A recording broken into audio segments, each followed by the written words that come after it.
প্রিয় ষষ্ঠ, সপ্তম, অষ্টম, নবম ও দশম শ্রেণীর সকল ছাত্রছাত্রী, তোমাদের স্কুলে যে 3টি পর্যায়ক্রমিক পরীক্ষা হয় সেই পরীক্ষা 2024 সালে কোন কোন সময়ে হতে পারে একটু দেখে নাও।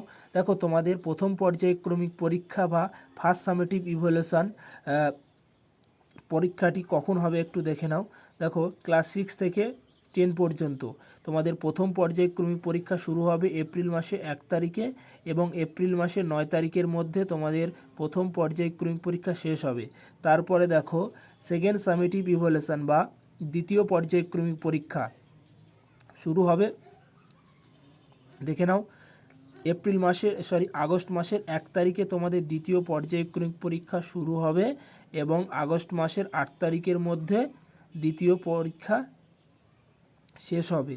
তারপরে দেখো, থার্ড সামেটিভ ইভ্যালুয়েশন বা তৃতীয় পর্যায়ক্রমিক পরীক্ষা বা ফাইনাল পরীক্ষা ক্লাস 6 থেকে 9 পর্যন্ত তোমাদের ফাইনাল পরীক্ষা শুরু হবে 28 নভেম্বর এবং শেষ হবে 10 ডিসেম্বর। তার মানে তোমরা বুঝতে পারছো, তোমাদের ফাইনাল পরীক্ষা শুরু হবে ক্লাস 6 থেকে 9 পর্যন্ত তোমাদের ফাইনাল পরীক্ষা শুরু হবে 28 নভেম্বর এবং শেষ হবে 10 ডিসেম্বরে।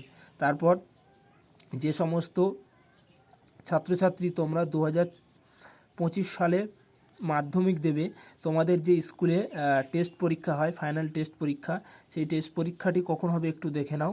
দেখো, তোমাদের ক্লাস 10-এর ফাইনাল টেস্ট পরীক্ষা হবে, দেখো 21 নভেম্বর তোমাদের টেস্ট পরীক্ষা শুরু হবে ক্লাস 10-এর এবং শেষ হবে 30 নভেম্বর। তোমরা বুঝতে পারলে, তোমরা যারা মাধ্যমিক পরীক্ষা দেবে তোমার 2025 এবং তোমাদের যে স্কুলে টেস্ট পরীক্ষা হবে ফাইনাল টেস্ট বা তৃতীয় পর্যায়ক্রমিক পরীক্ষা শুরু হবে 21 নভেম্বর এবং 30 নভেম্বর শেষ হবে।